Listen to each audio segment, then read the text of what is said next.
بسم اللہ الرحمن الرحیم، اللہ اکبر، سبحان اللہ، الحمدللہ، استغفر اللہ۔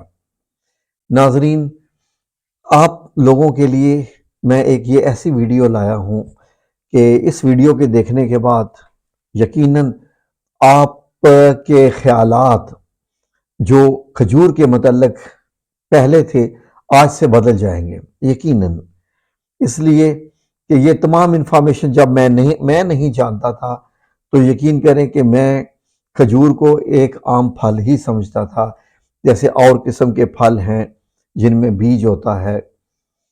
لیکن ناظرین، یہ انفارمیشن انشاءاللہ آپ جاننے کے بعد آپ کو کھجور سے محبت ہو جائے گی، یقین کیجئے۔ ناظرین کیوں؟ اس لیے سنیے۔ سب سے پہلے تو یہ بات ذہن میں لائیے کہ اللہ رب العزت، اللہ سبحانہ و تعالی، اللہ رب السماوات والارض، جو کہ تمام آسمانوں اور زمینوں کا مالک ہے، اس کائنات کا مالک ہے، جو اس نظام کو چلا رہا ہے، رب کریم نے قرآن کریم میں تقریباً 21 جگہ پر، قرآن کریم میں 21 جگہ پر کھجور کا ذکر کیا ہے۔ اس سے اندازہ لگا لیجئے کہ اس کی کیا اہمیت ہوگی، کیا خاص اہمیت ہوگی، پھل کے طور پہ بھی، جنت کے پھل کے طور پہ بھی، اور کچھ اور معاملات میں بھی۔ کیا کھجور واقعی ایک عام سا پھل ہے؟ آئیے اس پہ بات کرتے ہیں۔ آئیے سب سے پہلے کچھ عام جو کھجور کے بارے میں جو معاملات ہیں وہ سمجھنے کی کوشش کرتے ہیں ایز اے پھل کے طور پہ۔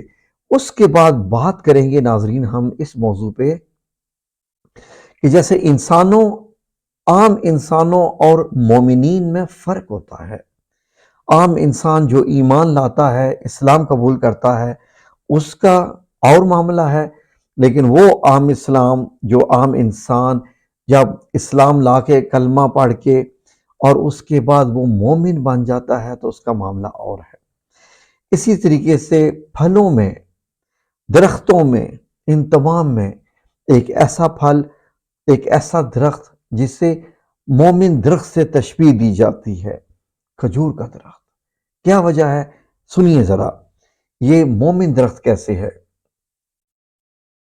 سب سے پہلے تو یہ بات ہے کہ عظیم الشان اللہ تعالیٰ کی نعمتوں میں کھجور کے درخت کو سمجھا جاتا ہے، اور اللہ رب العزت نے مومنین کو یہ خوشخبری سنائی کہ جنت میں بھی آپ کو یہ پھل ملے گا۔ اور جنت میں یہ پھل اب کیسا ہوگا؟ آپ کو معلوم ہونا چاہیے کہ یہاں کے پھلوں میں اور جنت کے پھلوں میں دیکھنے میں تو مماثلت ہے، ایک جیسے ہوں گے، لیکن ان کے ذائقے، ان کے اور جو خواص ہیں وہ بہت ڈیفرنٹ اور بہتر ہوں گے، خوشبوؤں میں بھی، ہر چیز میں۔ اس کے علاوہ کھجور کے پھل کو بطور طاقت بخشنے کا ذریعہ جو ہے وہ طبی لحاظ سے، طب نبوی میں ایک خاص اہمیت حاصل ہے کھجور کو طاقت کے لیے۔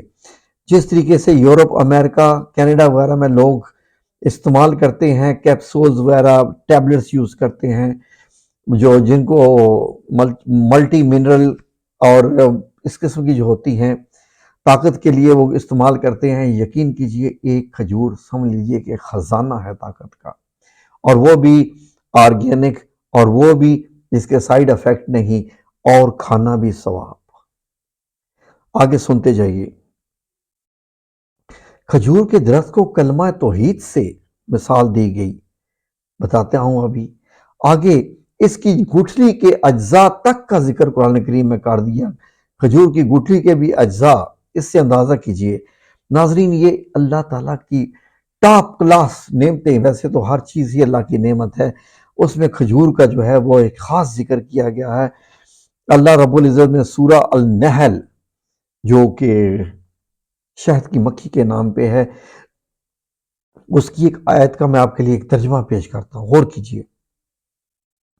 اللہ تعالیٰ اسی پانی سے تمہارے لیے کھیتیاں، زیتون، کھجور کے درخت، انگور اور ہر قسم کے پھل اگاتا ہے۔ حقیقت یہ ہے کہ ان سب باتوں میں ان لوگوں کے لیے بڑی نشانیاں ہیں جو سوچتے ہیں، لقومی یتفکرون، ان لوگوں کے لیے جو سوچتے ہیں۔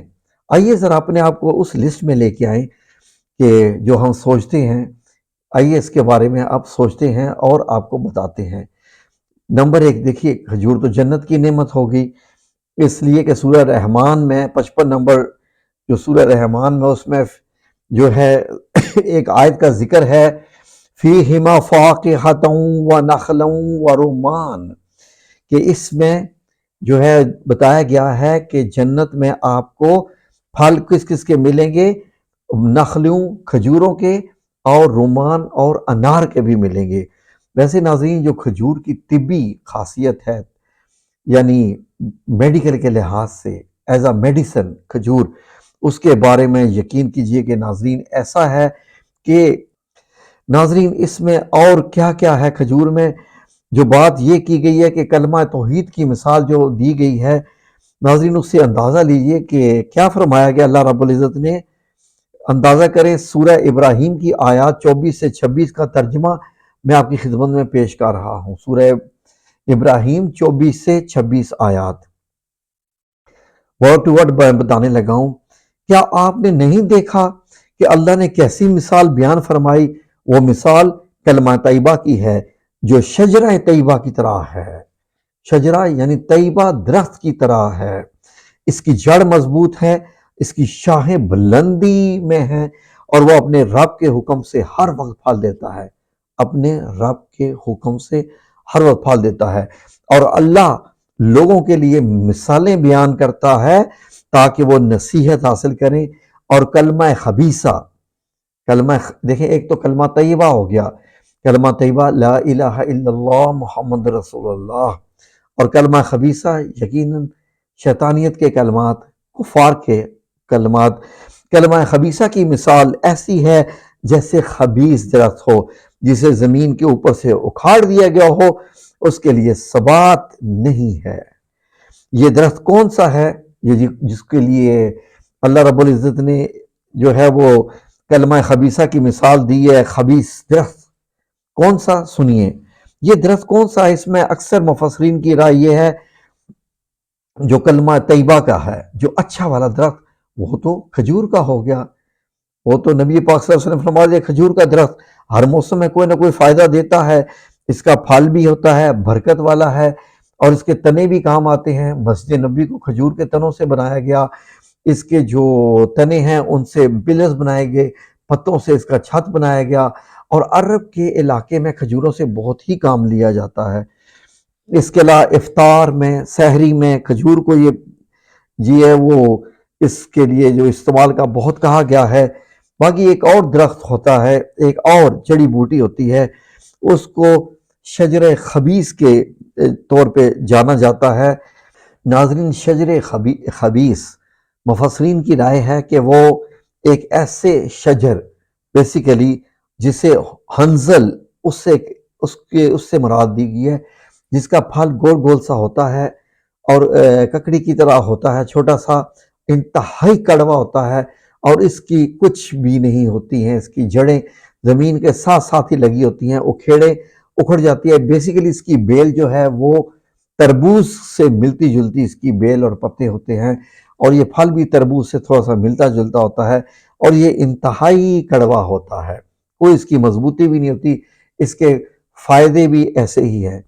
تو اس لیے ناظرین آپ کی خدمت میں یہ عرض کیا گیا ہے کہ کھجور کے سنیے ناظرین، اگر کھجور کو آپ اس لحاظ سے لیں کہ بعض لوگ ایسے مرد حضرات جو کہ اولاد پیدا کرنے کے اہل نہیں ہوتے، ان کو آپ کوئی بھی نام دے لیجئے، جن کے مطلب خلیوں میں اتنی طاقت نہیں ہوتی کہ وہ بچے پیدا کر سکیں، یقین کیجئے کہ اگر وہ 3 کھجور روزانہ کھائیں اور نیم گرم دودھ اوپر سے پی لیں تو یقین کیجئے کہ ان کو دنیا کے میں کسی ڈاکٹر کے پاس جانے کی ضرورت نہیں پڑے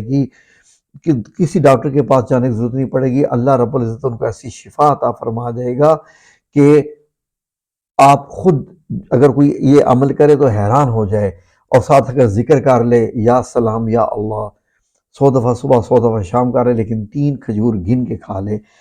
باقی بھی کھجور کے متعلق جو سورہ نساء کی آیت 49 میں اللہ رب العزت کیا فرماتا ہے، کیا تم نے ان لوگوں کو نہیں دیکھا جو اپنے آپ کو بڑا پاکیزہ بتاتے ہیں، حالانکہ پاکیزگی تو اللہ جسے چاہتا ہے عطا کرتا ہے، اور اس عطا میں ان پر ایک دھاگے کے برابر بھی ظلم نہیں ہوگا۔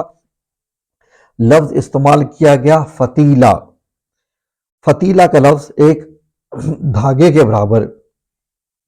فتیلہ عربی میں ناظرین جو کھجور کی گٹھلی کے اوپر جو اس طریقے سے آپ گٹھلی کو کبھی کھول کے دیکھیں تو آپ کو دھاگے جیسی اوپر ایسی جھلی سی نظر آئے گی، اس کو کہتے ہیں فتیلہ۔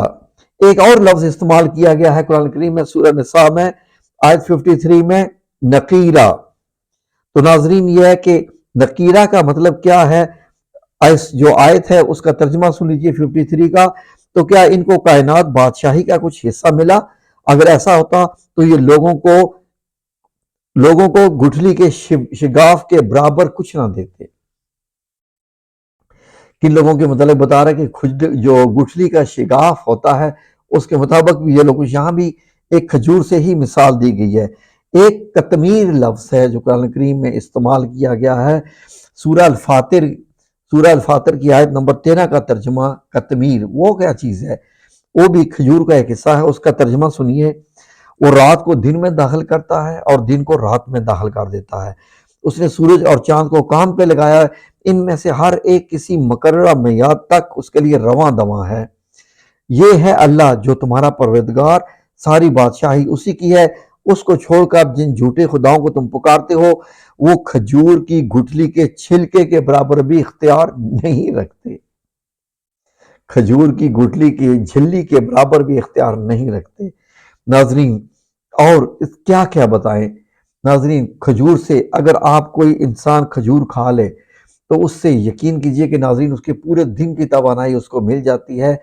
اسی طریقے سے ایک بار حضرت محمد صلی اللہ علیہ وآلہ وسلم نے ایک صحابی کے سینے پہ ہاتھ رکھا، وہ تکلیف میں تھے، تو آپ نے فرمایا کہ ان کو دل کا دورہ پڑا ہے، ان کو عجوا کھجور کھانے کو دی جائے، اس سے ان کے دل کو طاقت ملے گی اور دل کا دورہ ٹھیک ہو جائے گا۔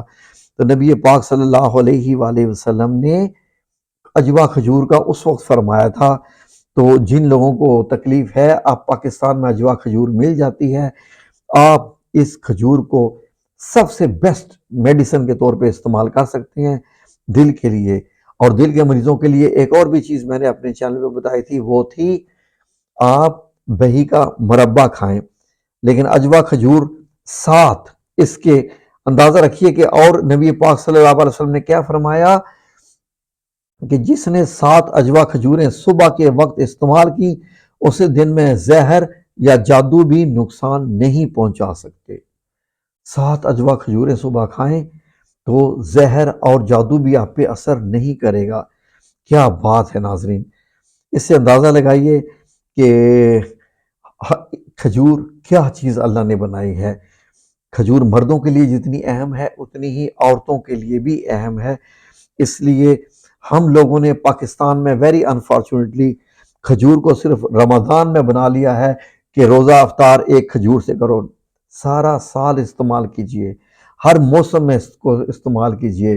عرب میں یقین کیجئے کہ بہت کم لوگ بیمار ہوتے ہیں، یا جیسے ہمارے ہاں بیماری ہوتی ہے، عرب میں بہت کم لوگ بیمار ہوتے ہیں کیونکہ وہ سارا سال کھجور کھاتے رہتے ہیں۔ اس کے علاوہ اگر آپ صبح اٹھ کے نہار منہ کھائیں اس کا اور فائدہ ہے، یہ کولیسٹرول کو کم کرتا ہے، یہ اینٹی آکسیڈنٹ سے بھرپور ہے، بیماریوں کے خلاف مدافعت اس میں بہت زیادہ ہے، ہڈیوں کو بھی مضبوط کرتی ہے، دماغ کو بھی صحت دیتی ہے، شوگر کو کنٹرول کرتی ہے۔ شوگر کے مریض اگر اس کا استعمال کر دیں کھجور کا، یقین کیجئے کیا ہوگا، ہے تو یہ میٹھی ہے لیکن یہ شوگر کو کنٹرول کرتی ہے، بلڈ شوگر چربی کی سطح کو کم کرنے میں یہ بہت مدد دیتی ہے، جلد کو بہتر بناتی ہے۔ خواتین اور مرد جو کہ اپنے آپ کو ینگ دکھنا چاہتے ہیں، اس کے علاوہ پھر باقی آپ کو بتا دیا کہ اس میں اور کیا کیا فائدے ہیں، لیکن حاملہ خواتین ضرور کھائیں۔ تو یہ کچھ کھجور کے فائدے تھے، اور بھی اس میں بہت زیادہ چیزیں ہیں لیکن ویڈیو بہت لمبی ہو جائے گی، اس لیے اگر آپ کھجور نہیں کھاتے تو کھانا شروع کر دیں، آپ کے اوپر جادو بھی اثر نہیں ہوگا، اور باقی اس کے فائدے تو اللہ رب العزت نے آپ کو دینے ہی دینے ہیں انشاءاللہ۔